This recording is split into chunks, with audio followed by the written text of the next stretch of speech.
नमस्कार प्रिय दर्शकों, हाजिर हूं मैं आज एक विशेष जानकारी लेकर।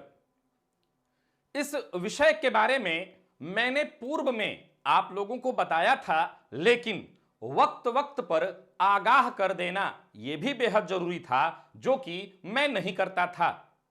लेकिन अब आने वाले दिनों में इस विषय में भी आपको मैं वक्त वक्त पर आगाह करता रहूंगा। विषय है शनिदेव की साढ़े साती।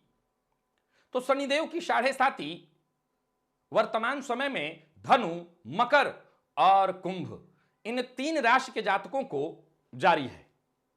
मैंने बताया था कि साढ़े साती का यह 7.5 साल का समय, अगर यह 7.5 साल कष्ट देने लगे तब तो व्यक्ति कहीं का नहीं रहेगा। लेकिन एक विशेष काल, एक विशेष समय, जब शनिदेव आपके नक्षत्र और नक्षत्र के भी उस चरण पर गोचर कर रहे हों जिसमें आपने जन्म लिया है, यह वो समय होता है जहां आपको बेहद सावधानी रखनी होती है।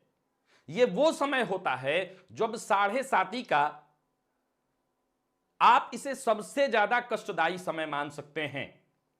वैसे तो यह समय बेहद छोटा होता है, लेकिन इतना भी समय यह जो बीत रहा है, ऐसा होता है कि सावधानी हटी तो कोई बड़ी दुर्घटना घटी।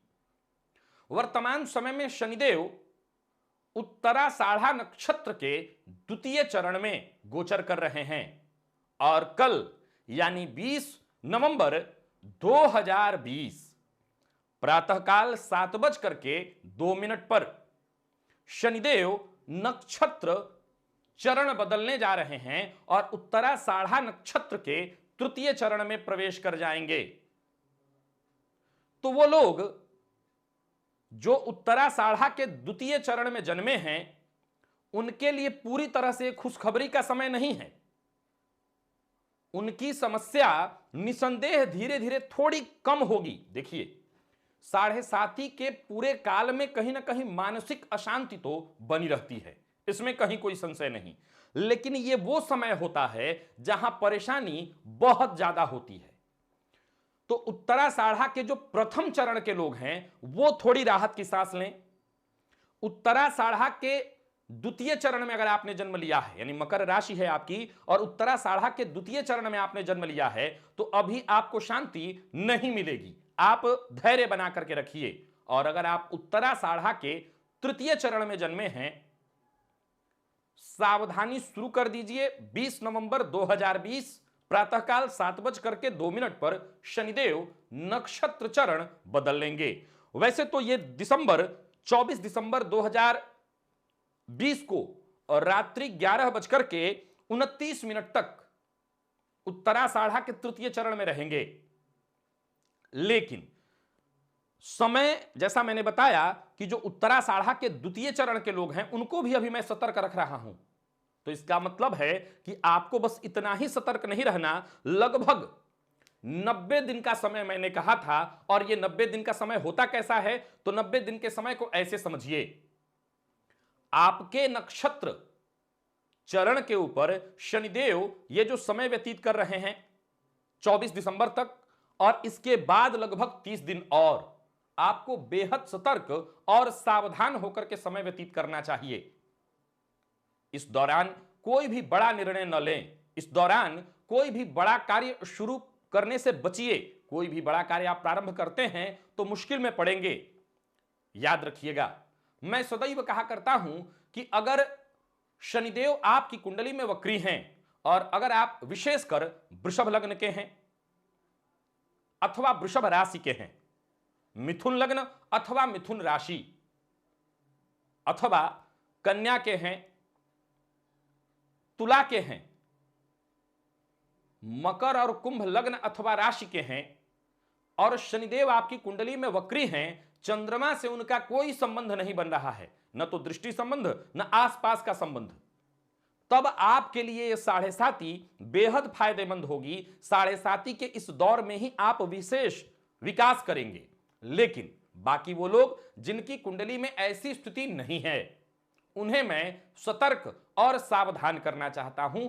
आप परेशानी में पड़ेंगे, मानसिक अशांति और ज्यादा बढ़ेगी, और कोई निर्णय लिया, बड़ा निर्णय लिया, तो हो सकता है वहां पर आपको नुकसान भी हो जाए।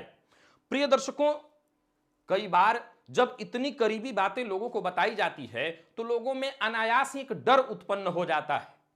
मैं आप सबों से एक बात कहना चाहता हूं, सदैव याद रखिए, डरने की कोई आवश्यकता नहीं। अगर डरने की आवश्यकता होती तो तब होती जब आपको पता नहीं होता। जब आपको यह पता चल गया कि यह काल ऐसा है जहां आपको सावधान रहना है, तो फिर डरने की आवश्यकता क्या है? सो डरिए मत। समय एक बार फिर से नोट कर लीजिए, 20 नवंबर 2020 यानी कल का दिन, और प्रातःकाल 7:02 से यह समय प्रारंभ हो जाएगा। 24 दिसंबर 2020 रात्रि 11:29 तक आपको बेहद सतर्क, सावधान रहना होगा। लगभग 90 दिन का यह समय होता है, जहां मैं कहता हूं, वैसे तो यह समय 1 माह 4 दिन का ही है, लेकिन मैं कह रहा हूं 90 दिन आपको विशेष सावधानी बरतनी चाहिए। यहां से तो और ज्यादा। 90 दिन के बाद आप राहत की सांस लेंगे। क्या करिए? घर के आसपास कहीं पीपल का वृक्ष आपको दिखाई पड़े तो पीपल की वृक्ष की जड़ को जल से सींचिए। शनिवार के दिन प्रातःकाल जाकर के जल अर्पित करिए और सायंकाल तिल तेल का दिया। हनुमान जी के मंदिर में विशेष रूप से नित्य जाकर के सायंकाल दर्शन करना प्रारंभ कर दीजिए, और नहीं तो 41 दिन का संकल्प लेकर के हनुमान जी के मंदिर में नित्य जाकर के दर्शन करिए और वहीं पर बैठ करके हनुमान चालीसा का 3 पाठ करिए। तिल तेल का दान करना, छाया दान करना, यानी चेहरा देख करके सरसों तेल में या तिल तेल में उसका दान कर देना। जूते का, चप्पल का, छाता का दान करना आपके लिए फायदेमंद होगा और आपको शांति मिलेगी, राहत मिलेगी। एक और विशेष बात, हनुमान जी की आराधना अधिक से अधिक करिए, इससे आपको फायदा मिलेगा। हनुमान चालीसा का पाठ जितना हो सके करिए। और अगर 7.5 का प्रभाव आपने देखना शुरू कर दिया है, मानसिक अशांति और परेशानी बढ़ रही है, तो हनुमान जी के मंदिर में जाकर के सुंदरकांड का पाठ हनुमान जी के सम्मुख करिए। इससे आपको विशेष रूप से लाभ मिलेगा। तो अब वो दर्शक जो प्रायः ये पूछा करते थे कि वो कौन सा समय है जब मुझे विशेष सतर्क होना होगा, उन सबों के लिए विशेष कार्यक्रम लेकर के मैं उपस्थित हो रहा हूं। अब आने वाले समय में आपको मैं पहले ही सतर्क कर दिया करूंगा। आप सतर्क हो जाएं और इस समय विशेष में कोई बड़ा कार्य प्रारंभ न करें। बड़े कार्य को करने से बचिए, नुकसान से बच जाएंगे। वो लोग जो बाद में मुझसे बात करते हैं और मैं कहता हूं नुकसान तो आप कर चुके होंगे, और वो कहते हैं जी हां नुकसान हो चुका है, वो बच जाएंगे। तो मेरी राय है, सावधान हो जाइए, सतर्क हो जाइए और हनुमान जी की शरण में आ जाइए। फिर आपको चिंता करने की कोई आवश्यकता नहीं। तो आशा करता हूं यह जो जानकारी मैंने आपको दी आपके लिए लाभप्रद रहेगी। आज के लिए बस इतना ही, इजाजत दीजिए, पुनः मुलाकात होगी। तब तक के लिए नमस्कार।